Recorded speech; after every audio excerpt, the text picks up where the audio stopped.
We are nothing sacred. We are nothing sacred. We are nothing sacred. With Maxwell Silverhammer. We are nothing sacred. With cruise control. We are nothing sacred.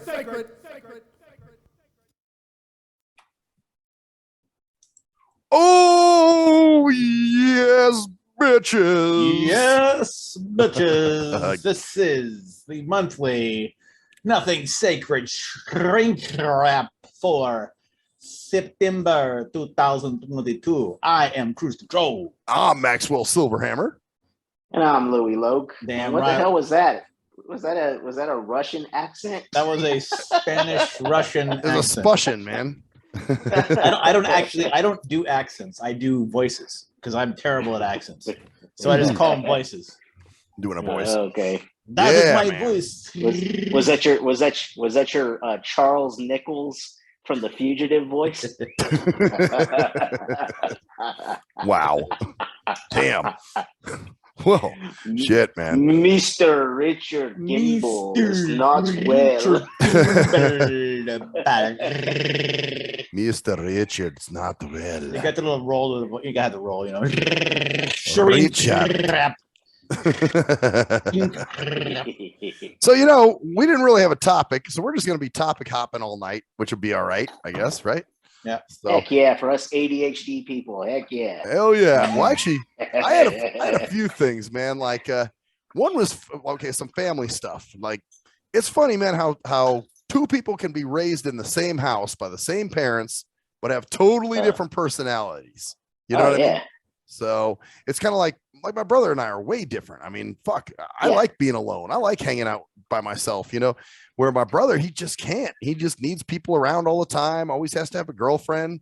And well, even like fraternal twins, stuff like that. Like I've seen it in real life. My ex-wife had two half brothers, and they were twins. They were fraternal.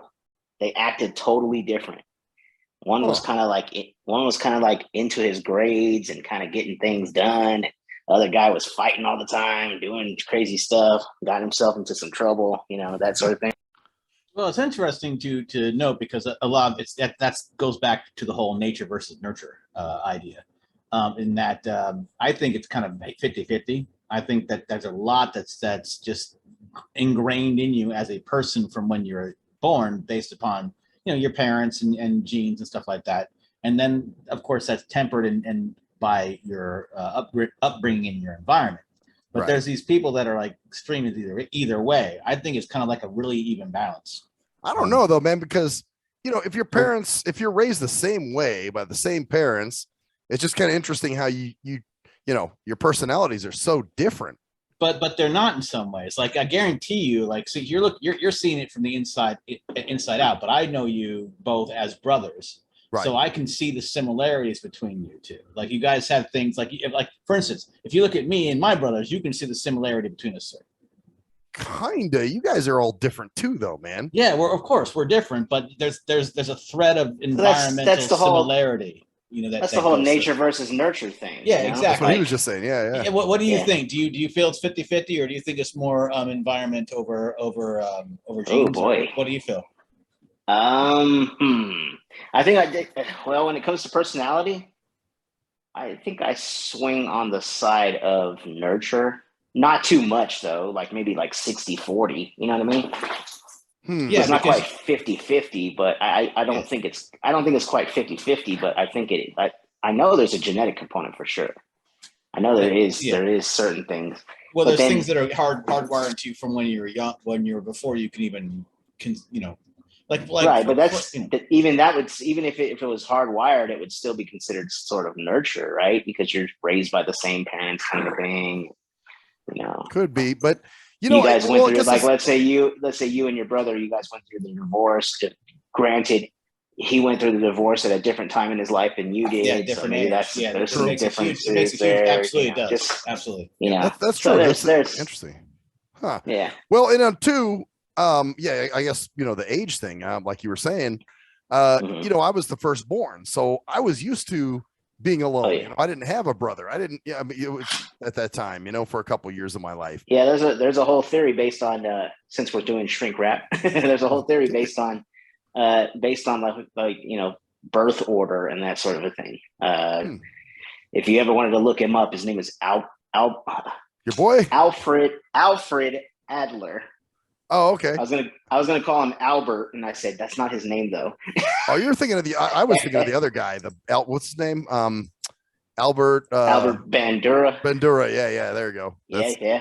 That guy. Yeah, but Alfred Adler talked a lot about birth order, and that's where we get this whole you must be a middle child. That's a middle child syndrome. Blah blah blah. All that kind of stuff. Oh yeah. Okay. We were talking about firstborn being like so responsible and blah blah blah. He created all that stuff, and then people just kind of made it pop psychology. But he really originated those concepts.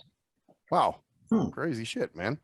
Yeah, because you know you can kind of see the difference, you know, in obviously, and not just in my situation, but I mean, you know, even looking at what Cruise Control and his brothers, I mean, they're way different, you know.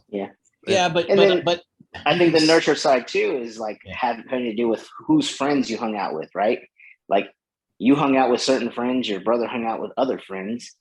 You guys just kind of gravitated towards certain people, right? Like my older brother, he hung out with a lot of gangster friends, and I was like, nah, I don't really like that kind of life, you know. And I didn't do that, you know. Right. And so I don't know. That's sort of the difference too. I can definitely see though a similar environment. Like I can see similarities in you in certain ways, Max. Just in ways you deal with people outside and just like expectations of certain things. And I'm sure like the same thing with my family is like we're definitely more emotional than you are. Like we were talking about last show. All three of us in our own ways are pretty emotional, and we kind of like have that kind of push. And I think that's through my mom and the way we were raised with my mom. While I think you guys are much more, like non-emotional, I think that has a lot more to do with how you were raised. Because, and the way I say it, the reason I say this is because as you've gotten older, Max, you've gotten more expressive. You've been able to hug people. Like 20 years ago, you'd never hug a dude. That's I ain't hugging a dude. Right? Now you're like, you know what? I'm realizing that it's that dude, you know, like these people are my friends, and then it's a form of expression, and I'm open more to it. Like you would never have done the same things that you would have done like 15 years ago. And that's the nurture part of it. Right. But that's the nurture part of it, away from your family, like away from being like you kind of grew. Like before that, it was like you're much more formal. You're way more fucking hands off. Like, whoa, I don't need this shit. You're crying. Fuck that shit. I'm out of here. Well, you know, I'll tell you what. I get that from my dad. I will tell you that because my dad's always been a very non-emotional dude. You know, even it's kind of funny, dude, because I don't think we've ever actually said "I love you" to each other. You know what I'm saying? It's just like we don't really feel. We know we love each other, but we just don't say it. Right. You know. Right. And you don't need to. There's no need to say it. No. I see my wife. She'll always get on to me about. She'll say like, I'll tell my dad, okay, I'll talk to you later. I'll talk to you sometime soon. And she'll like kind of whisper at me or nudge me, I love you. Like, tell him I love you. And I'm like, oh, right. Okay, bye. You know, like I just don't do that, you know? Right. Oh, I've had people say that too. When I get off the phone with my mom or dad and they'll be like, no, I love you. You know, and you're just like, do it every time, but I think at certain points there are certain points where you need to like if there's a death in the family or some shit like that where you got to fucking support and let them know you're there for them. But I don't believe that's very, very good to do it all the time either. Yeah, it almost shows an insecurity, doesn't it? Like, you know, obviously we know I love you. You know, it cheapens the whole thing. It does cheapen it. You know, it cheapens the sentiment because love is a very important thing. And now just becomes a part of the ending of the call, right? Yeah, exactly. Like it's expected. You know, it's like I love you. Bye. You know, it just is, right? Yeah. And I also think it depends on, you know, your friends. Like depending on the friend you're talking to, some people might be more open with that kind of thing as well. And sure, you know, But seriously, that's what I was talking about, Max. Is that you were you had to kind of work yourself out of that, like, fuck that, I'm not gonna fucking Yeah. You fist bump, like you wouldn't even do the dude hug like for a while. Remember that where you grab that hand and pump, you put your like half your chest against, Yeah, well, I wouldn't even do that. I'm still not into that, dude. I'm still like, you know, I think I did that like with my dad because he was going through his like drug problem, and like I was like, man, he's struggling, and I could tell that he's like really trying to get sober, and he's really trying to do, you know, and so I did create that little bit of a bond with him. Like I do hug him all the time, like every single time.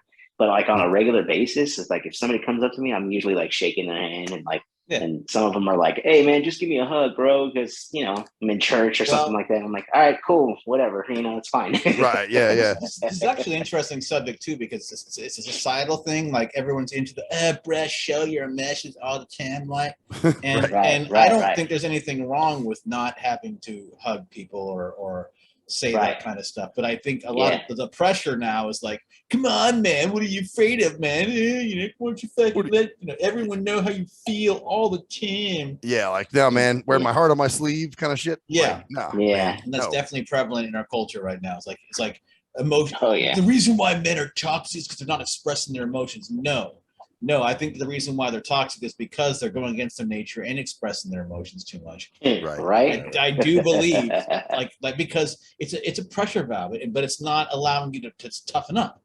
Like when you internalize your own shit and like your own fucking emotions and can like deal with them personally without going right. Well, I do better. I'm my best listener. You know what I mean? Like, I need to talk to myself. I need to go. I'm not one of those people who need someone to talk to.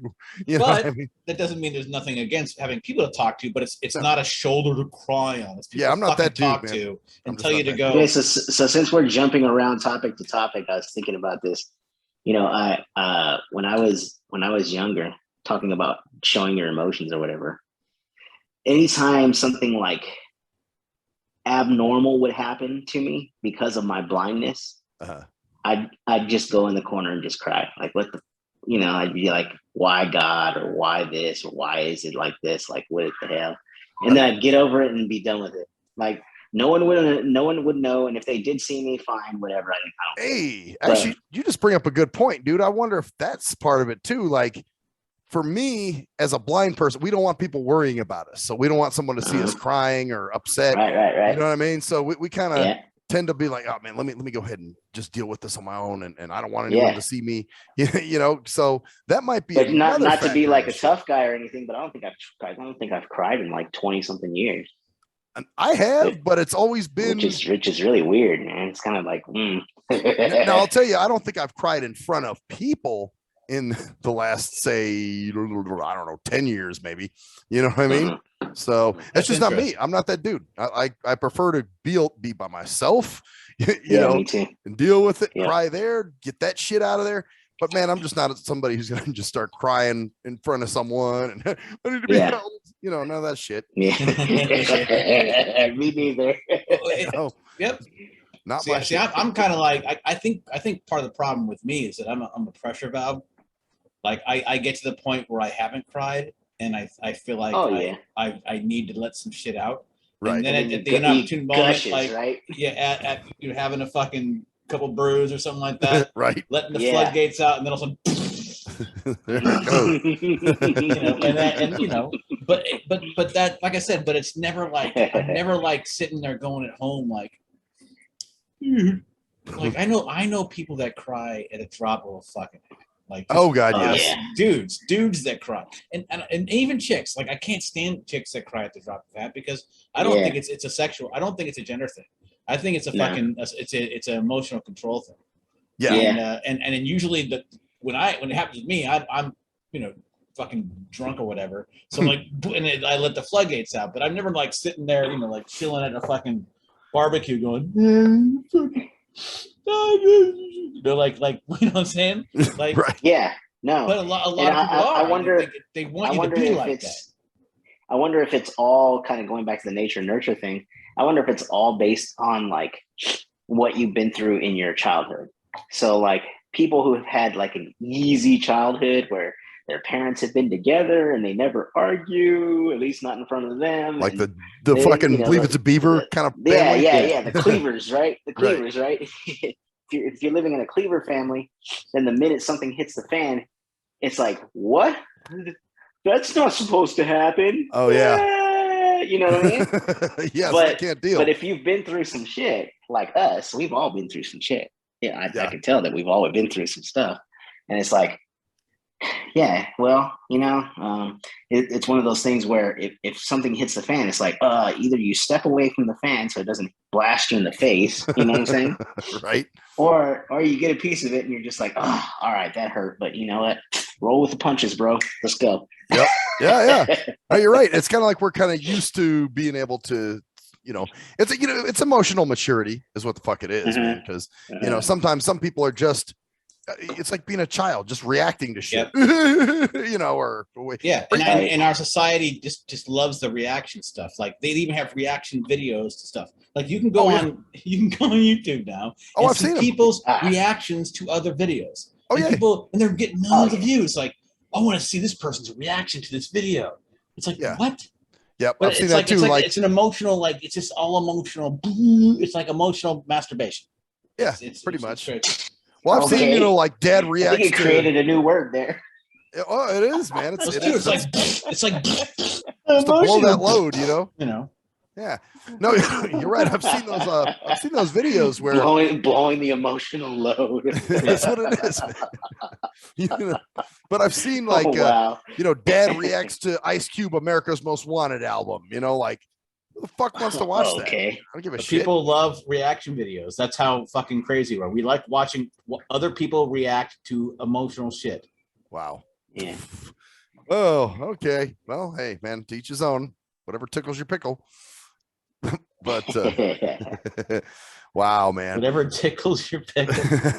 But that's the thing. I don't think that's a good way to look at it in some ways, because what's happening is that everyone's emotional. Like the people like you know, you guys and even me myself, I'm emotional, but I'm not like fucking, you know, I'm not, like you said, we are talking about the last episode. It's kind of a good segue, not segue, but just good reference to the last episode. I'm more emotional than you guys, but I am not to the point where I'm going to fucking lose my shit over stupid shit. And that's the point. That. There's a I can tell that too. And there's a level, but that level is being destroyed. Like there's no level anymore. Like people crying over Star Wars. Right. Well, it's like what it is that, and you've alluded to it. It's normalizing things, right? It's making the whole idea of expressing your emotions constantly like a normal thing.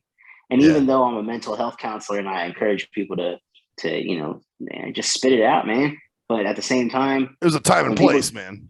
Yeah, and then even when people get emotional, like I have a friend of mine, and she's when she sees somebody, and she's a counselor, when she sees somebody get emotional, she can't help but sort of get emotional too. Ooh, and that's kind of not good. And I know, and I said I don't do that at all. And she goes, you don't? And you could tell it's like she was looking at me like, what kind of psychopath are you? You know, like you got problems. But at the same time, it's like, no, but I'm still looking for the logical reasoning. I'm looking past the emotion and saying, well, why are you feeling this way? What's going on here? What's this all about? What is this? You know? Yeah. And so I think partially that makes me like not necessarily a better counselor than her, but like just a more logical looking for the answer. And you kind of have to do that, man, as a counselor or any kind of person in the field of, you know, mental health or helping people, whatever.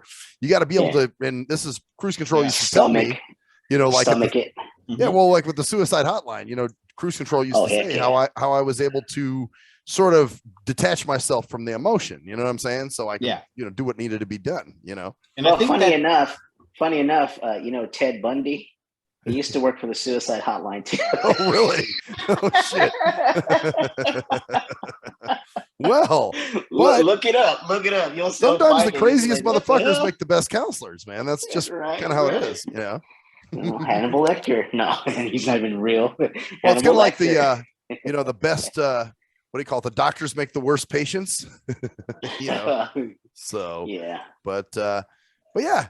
Yeah. Were you sorry, Cruise Control? We kind of stepped on you a little bit. What were you saying? No, I'm just listening to you guys actually. Oh, okay. But yeah, man, it's just you got to be able to disconnect and not just automatically react. You know. And I think, well, actually, where I was going with that was I think that's what separates a lot of law enforcement, and I think that's why Max would be a good law enforcement officer if he was actually able to do that. Right. Is because the ability to kind of separate that, like you have to be able to separate that shit.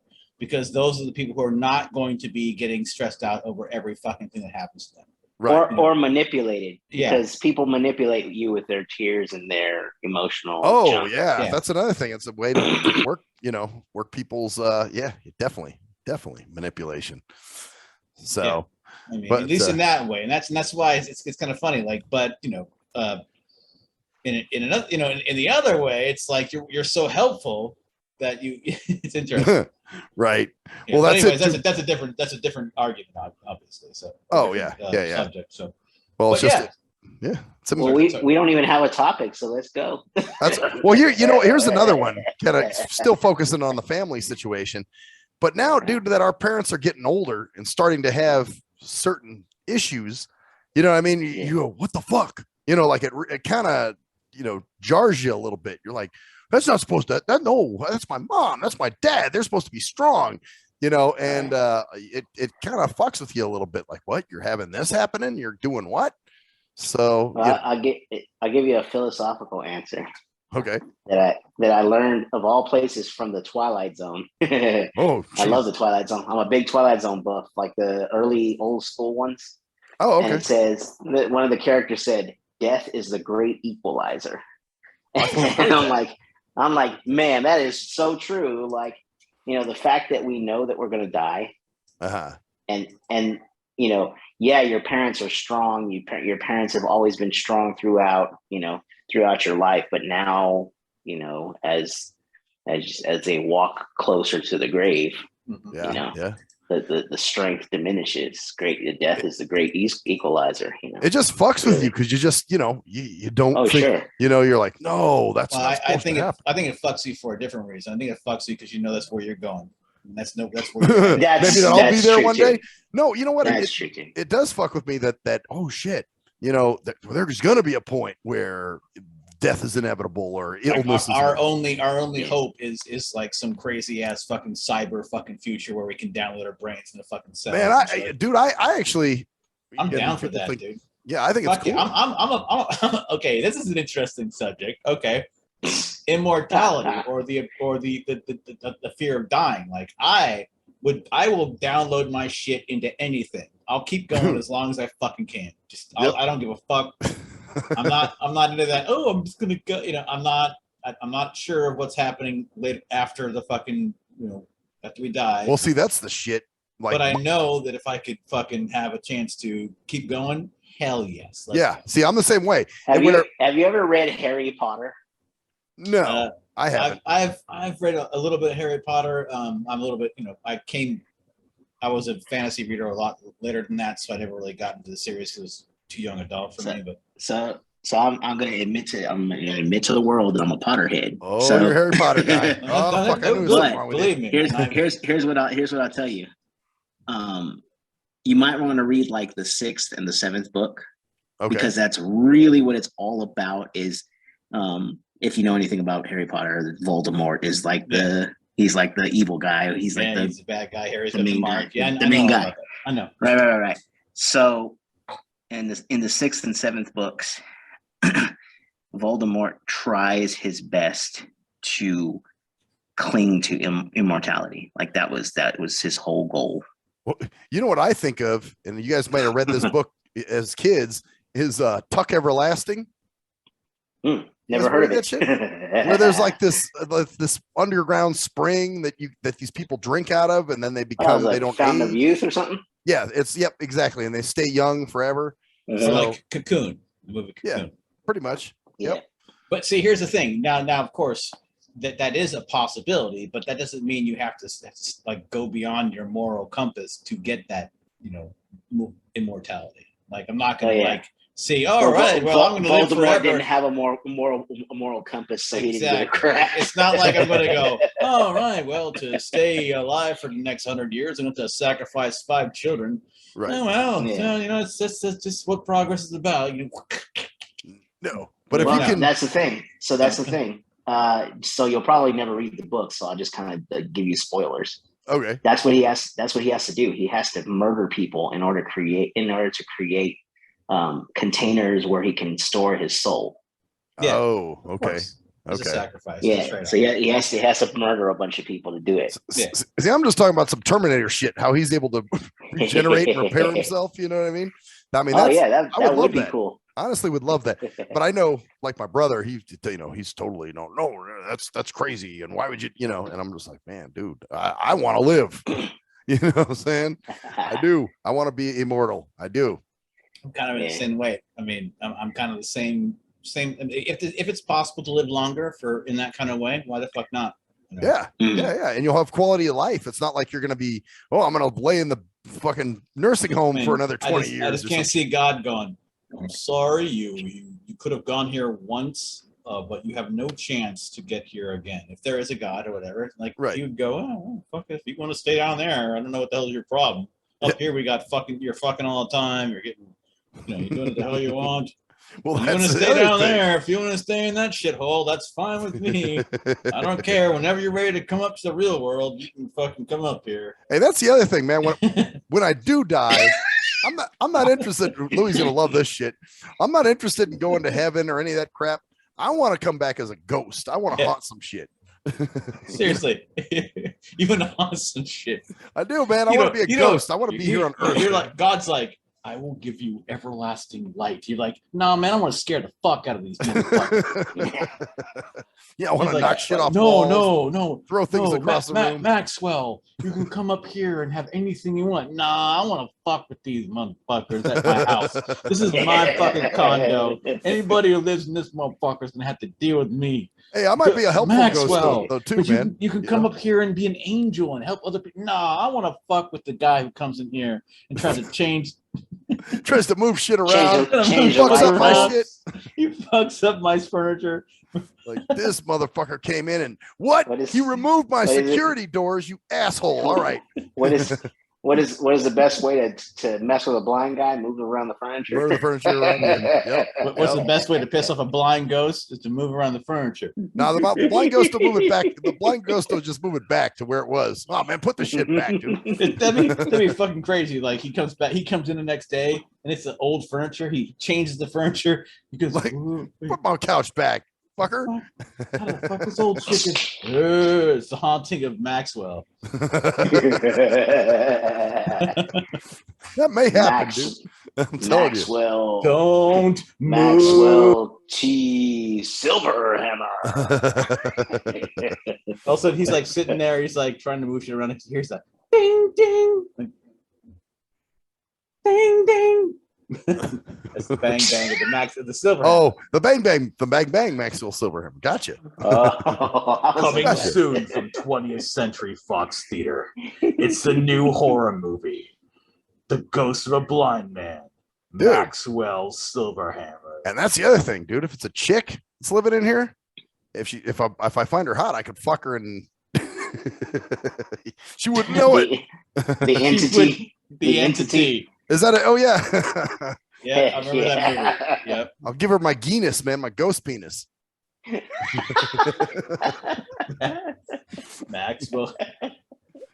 A new genre is born. Ghost porn. Oh man. Dude, well, that one movie you showed me the one time with the demons that were fucking those chicks. Remember that crazy fucking movie? I remember we watched it at my mom's house. We rented it. I don't know. It was probably Irokadoji, the fucking. I'm still tripping on Guinness.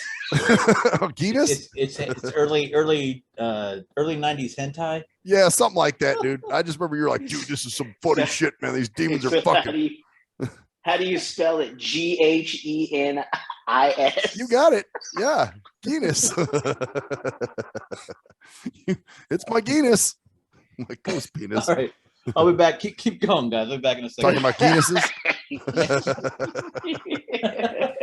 But yeah, that's my shit, man. I like Earth too much. I want to haunt. You know, I want to be a ghost. You know, that's what I want to do. Yeah. When I die. Yeah. So I'm not interested. I don't have plans on. Oh, I'm gonna go to heaven and try to make myself the best person possible because so they let me in. I'm not tripping off that. I like it down here. Yeah. So, you know, that's my personal thing. Slapping some chick in the head with my Guinness. But yeah. But yeah, man. So yeah, the more actually, well, what are your feelings on the mortality bit? And you know, we kind of gave ours. What do you think for you? Oh well, I mean, I know where I'm going to go when I die, so it's just in a way it's like a moot point for me. Like, okay, if I live, I live. If I don't, you know, then I don't. It's not. Are you? Because I'm scared of death, dude. Honestly, I am scared of death. Death scares the fuck out of me. I always say this, and I swear one of these days it's probably going to happen. I always tell people, I tell my clients, I tell everybody that talks about mortality and immortality and all that. I say, you know what? I can get shot through this window right now. Boom. You know, tomorrow's not promised to no one. You know. Well, true. And so but it's you know. But I would fight it. You know what I mean? Like, if I could live a little longer, sure. You know, because this is all that I know. Exactly. I only know this earth, right? Right. And the fear of the unknown is part of the problem, because it really is unknown. Is it really true that I'm going to head to heaven, you know, because I'm a Christian, or is it false and I've been believing in the wrong thing the whole time? I don't know. We don't know for sure. I don't know. You know? I don't know. I can't ask anybody and say, hey, dead you fucker, died. Tell me what's going on. You here. died. Mm-hmm. What happened? What happens next? Right. I can't say that. I can't do that.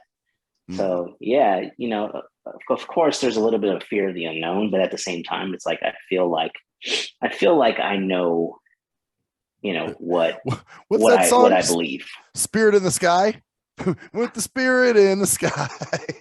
You know, I'm going to the place where it's the best, you know. I think it's definitely the fear of not knowing, of not being aware, like of having the idea of not being aware. I think that's the scariest part of.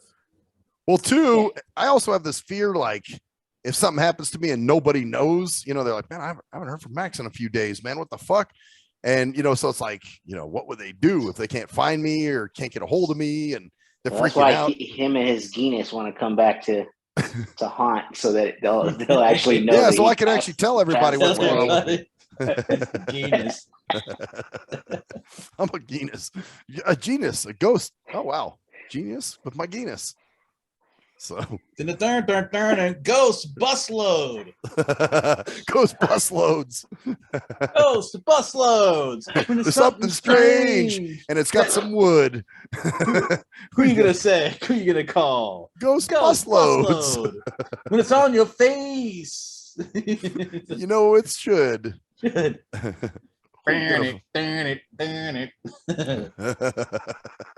Oh wow. Okay. I ain't afraid of your post. I ain't afraid of your. So, oh damn. Oh boy. Shit. Well, the other thing I want to talk about, and this is sort of another kind of on the dating thing, because dude, it just seems like at least for me, the women that go for me are fucking all crazy, or they all got self-esteem shit wrong with them.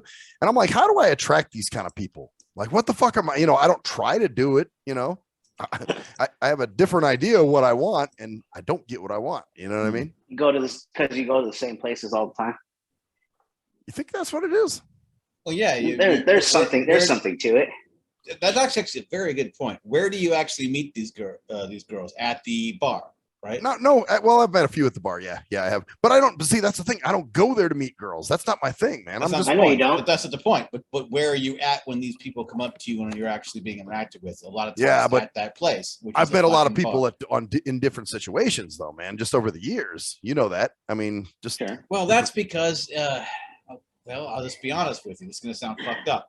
It's because these chicks are not having any luck with people who are, because most of them are Sighted, right? Sighted, exactly. Yeah. Uh-huh. And so they're like, wow, why couldn't I just get this non-sighted dude? He's not going to judge me. I know where you're heading. I know you're heading. Because it's called hypergamy. Is what it is. Okay. And that most women try to go above their station. Yeah.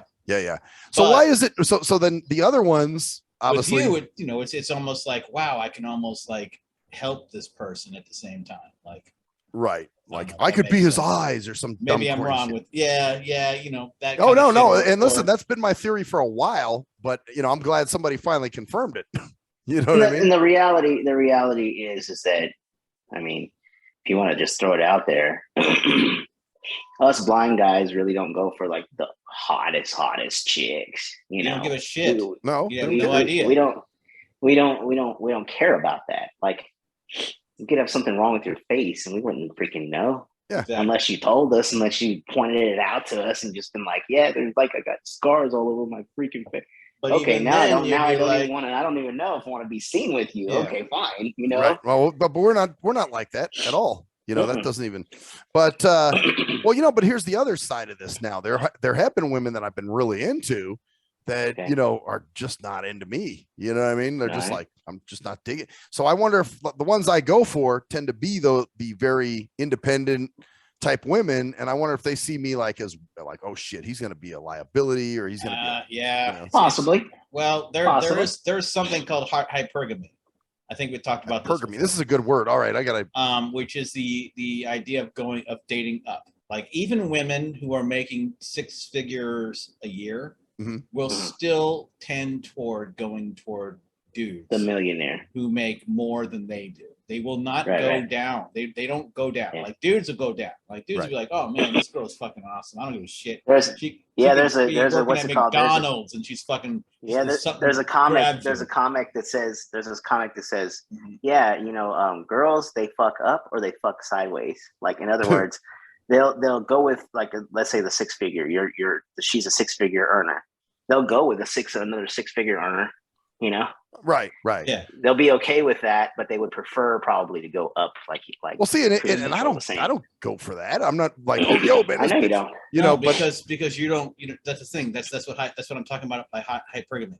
Hypergamy is the idea of going up. Women are naturally. It's going to sound crazy to fucking people. There's tendencies. Keep it real, man. Keep it real. Women are more tendency to fucking want stability. And they want someone who's higher than them, even when they are making the shit themselves. That's why there's so many lonely fucking executive females, because they're looking for dudes who are on their level or higher, and they ain't finding any because they're making they're looking for things better than them instead of like just looking for a guy who's might be more compatible.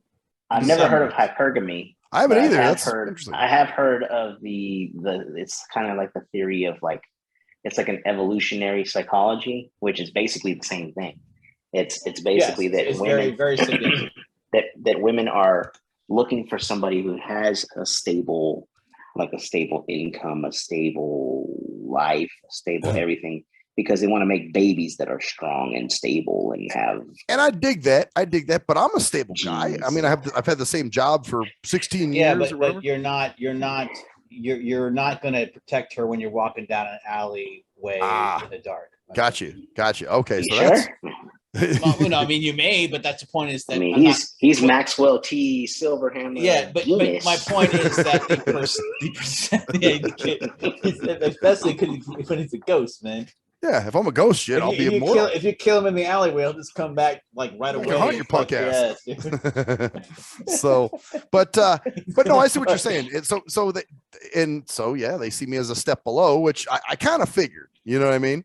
And this is the problem with the fact that women are more educated than men these days, because they go to college more, because college is geared toward that kind of bullshit. Right. And more men these days are going more toward trade and more toward other things because college is shit.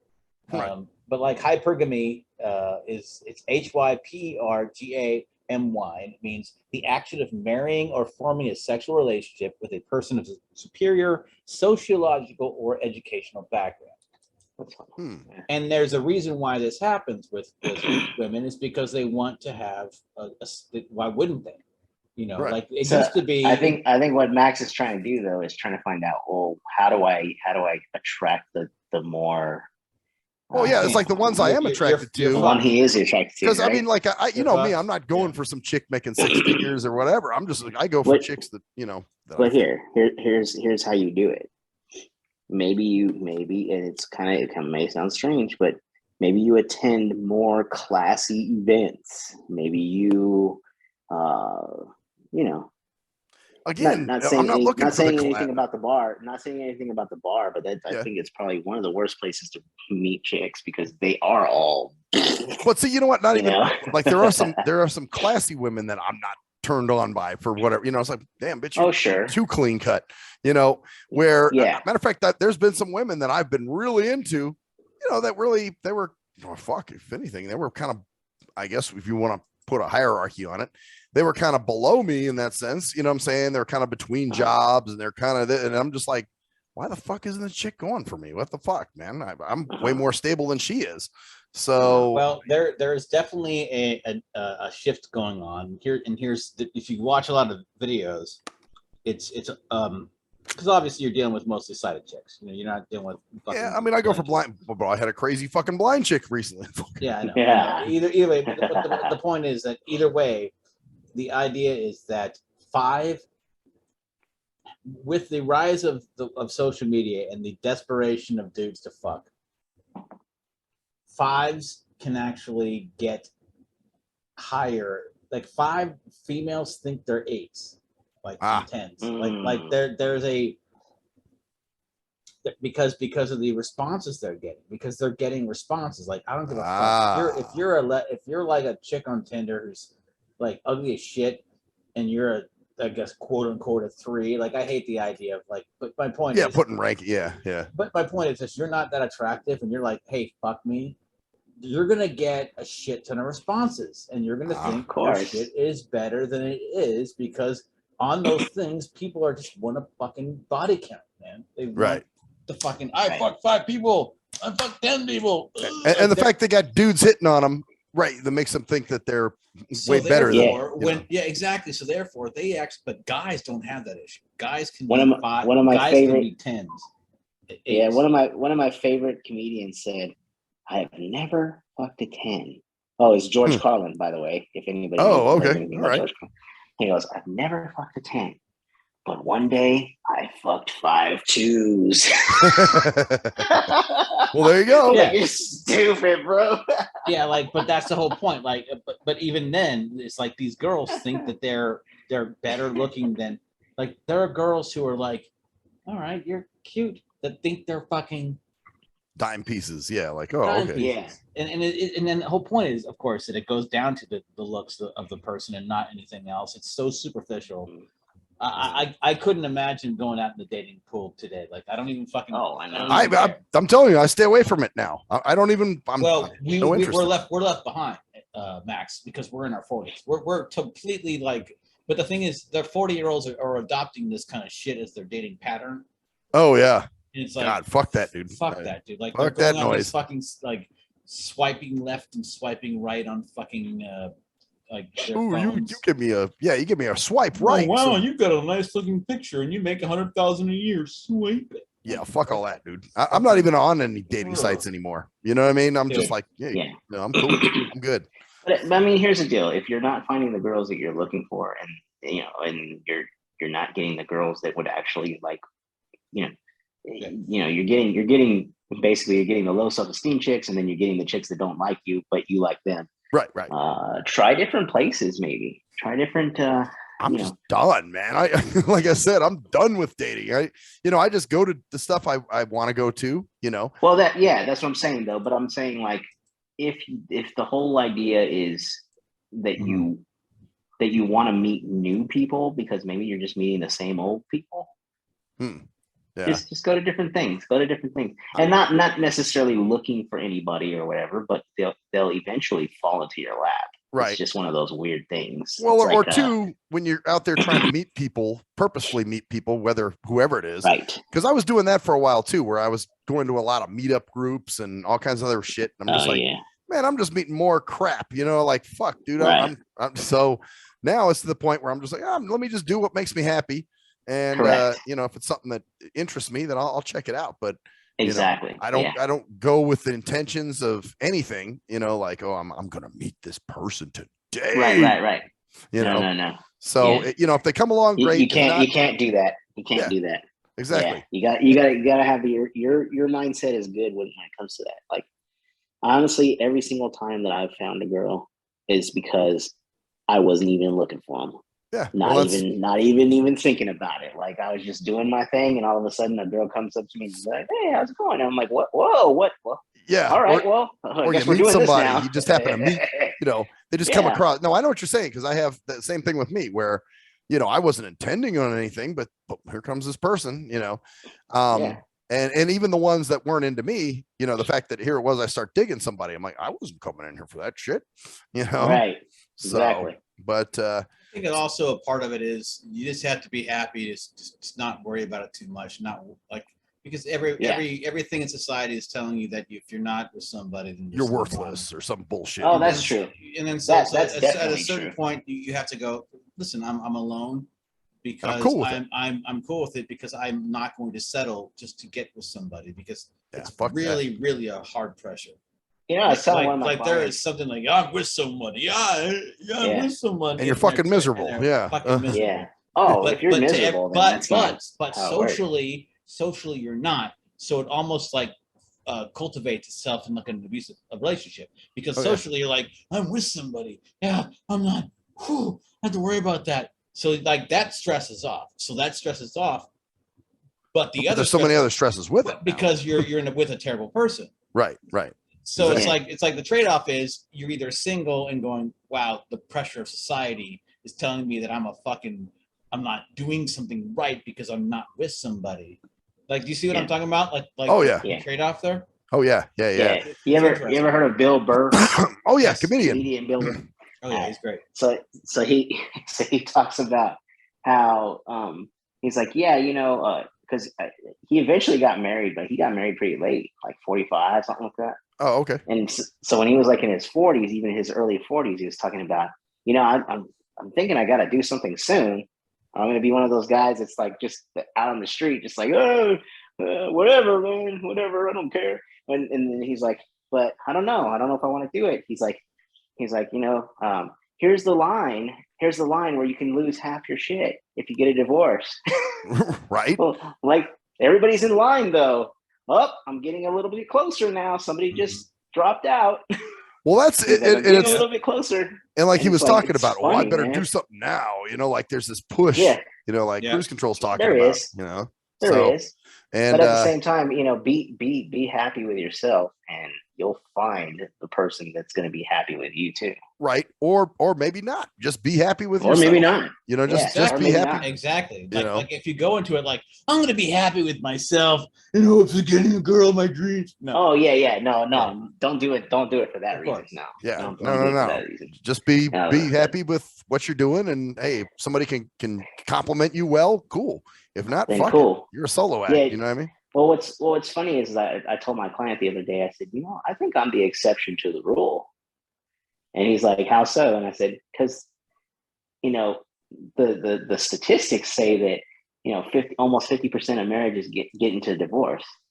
And then about 67% of people who have second marriages get divorced. And I'm like, I've been married for 17 years, probably on the brink of divorce every once in a while. Take your ass out. No, but never haven't talked, haven't gotten a divorce, in the second marriage. I'm supposed to be like already out of my ass, Right. And it's like, I feel like I'm the exception to the rule. It's like, yeah, and could I live with being single? Yeah, sure, I could. Right. It would be different. Right. Well, and really, I guess, like you said, you found somebody, you got lucky. We all get lucky at certain shit. You know what I mean? We all have our luck with just For certain sure. stuff, like No, maybe is it luck? Yeah, It's- that's- some people have their jobs for 16 years or however long you've had your job.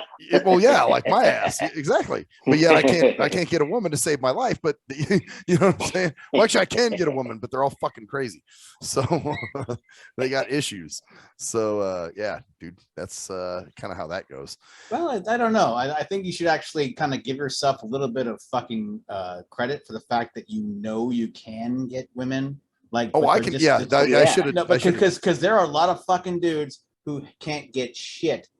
Like Anything. That's true.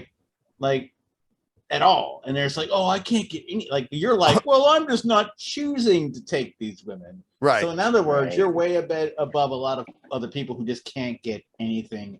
Well, to save although their life. I got to tell you, What sometimes you're not. You can get things to save your life.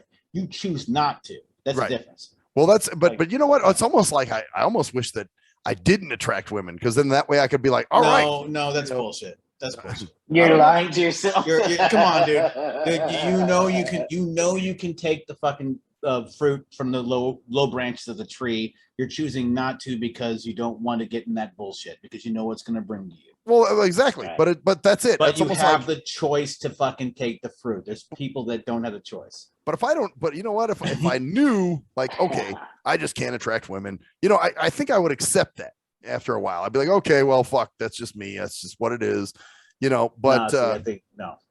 no, I don't know, man. I think I'm not buying it either. I'm not buying it, man. I'm sorry, dude. Listen, dude. Here's the thing, dude. You are taking the fact that women are fucking wanting to fuck you for granted.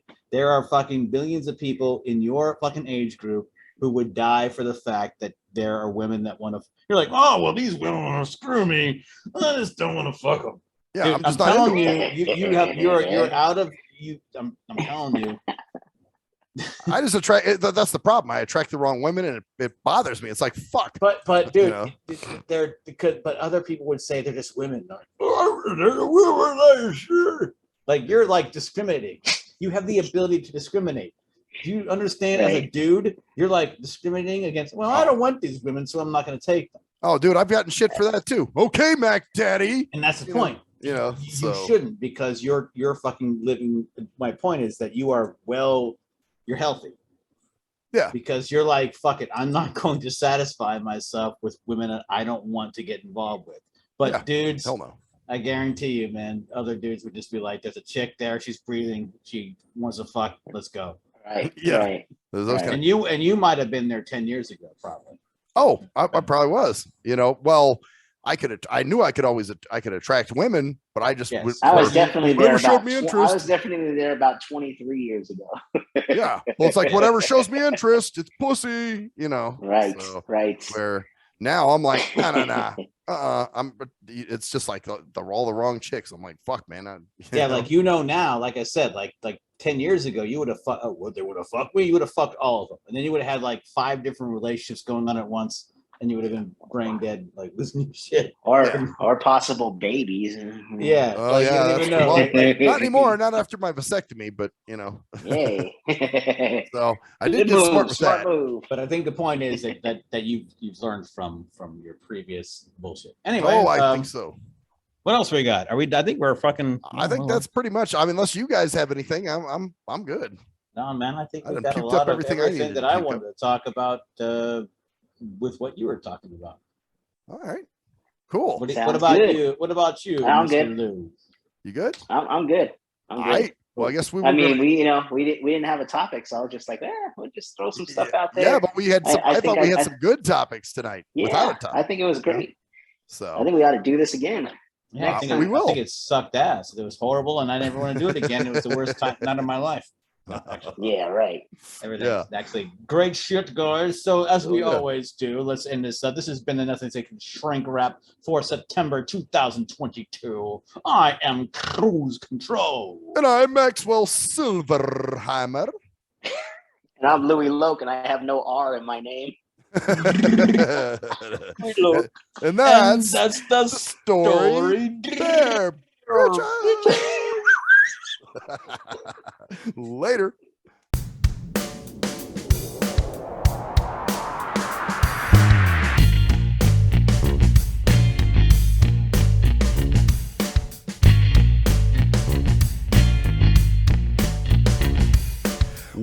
are nothing sacred. We are nothing sacred. We are nothing sacred. With Maxwell Silverhammer. We are nothing sacred. With cruise control. We are nothing sacred.